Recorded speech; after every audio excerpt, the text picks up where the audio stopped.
All right, we're back, and we have a couple of shooting stories to talk about. These are really, really weird shooting stories. The first one is a woman was shot dead by New Hampshire State Troopers during a traffic stop. Raw Story has a report on this. A New Hampshire woman was shot to death by state troopers during a traffic stop. The state attorney general's office released a statement giving some details about the fatal shooting of 45-year-old Wendy Lawrence, reported by the Concord Monitor. She was pulled over after a state trooper said she was speeding and driving erratically on Interstate 89.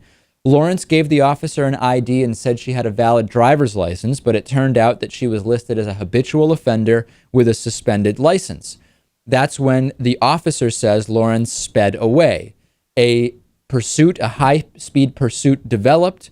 The officer says that Lawrence in trying to drive away, almost struck a pedestrian at an on-ramp to Interstate 93.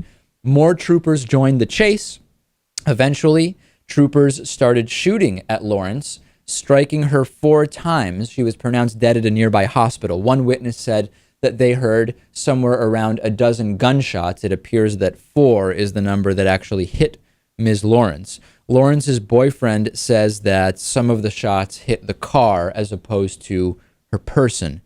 A neighbor says that she didn't hear Lawrence's car hit any of the police vehicles, as an earlier report suggested. So we've talked about situations like this, and there really are 2 sides. There is one side which says you have a suspended license, you start running from the cops, you're speeding and you almost run someone over. At that point, legally, the burden for lethal force has been met because you are a danger to yourself and to others and to the police.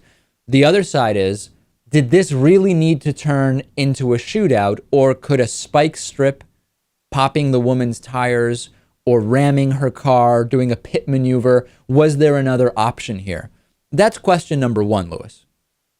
Well, I don't know. It's hard to say. I think it has to do with the area, the time of day, traffic, the logistics of that. A spike strip is not just the easiest thing to do. I mean, if they're channeled onto some sort of highway, maybe, but it sounds like they really had no choice. This was someone completely out of control in a vehicle, and that's a very dangerous thing. We don't know the details, so there may well have been, as Lewis says, legal cause to use lethal force here, or they may not. But I want to step back and ask a broader question, which is, I can't help but think about the discrepancies in how police are dealing with people across the country. And let's just think about the George Zimmerman case, right? George Zimmerman kills someone, police show up, he says, hey, I was just defending myself. They initially take his word for it. They let him go without even checking whether he's drunk or high on any kind of drugs. He leaves. They don't properly secure the crime scene. It rains and completely destroys a lot of the evidence that was there. And this woman is speeding away, and cops decide to just chase her down and fire between 4 and 12 bullets at her. I understand it's different police. It's a different state. Every situation is different. But when we step back and look at the incredible discrepancy that exists in law enforcement in this country and how situations are dealt with, I don't like it one bit. That I guess I can agree with. I don't like that. We cover a lot of stories where we are not siding with the police. On this one, I'm siding with the police.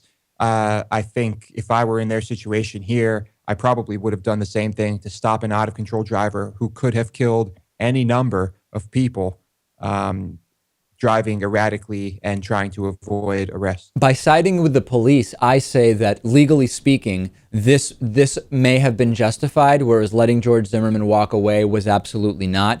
But taking a step back from this, we really need to be analyzing our society. If when someone speeds away, this is what happens and it's considered just kind of the normal course of action. That I have a problem with. Individually, the officers may have acted legally here.